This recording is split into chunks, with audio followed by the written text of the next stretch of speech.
اس لیے کہتے ہیں کہ بعض بیمار عجیب و غریب ہوتے ہیں۔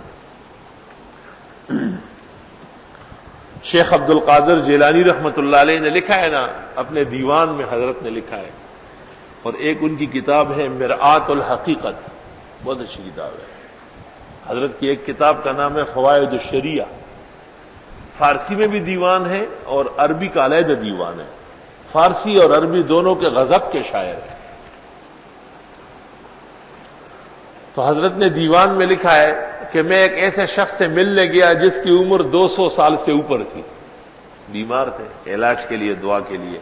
اس کو پتہ چل گیا کہ پیرانی پیر شیخ عبد القادر، حضرت تو زندگی میں مشہور ہو گئے تھے، وہ آئے ہوئے ہیں۔ میں نے پوچھا حضرت جی کچھ چاہیے؟ حضرت دعا کر لو تھوڑی میری عمر بڑھ جائے، عمر بہت تھوڑی ہے، ابھی مرنا نہیں چاہتا۔ یا خدایا، اربعون لا یشبعن عن اربع، الارض من مطر والانثى من ذکر والعالم من علم والعین من نظر۔ علی حیدر ہوئی نہ پا عمر مڑی دلشت نہ پا مال، نہ پا مینہ سوک مڑی گی نہ پا سوال۔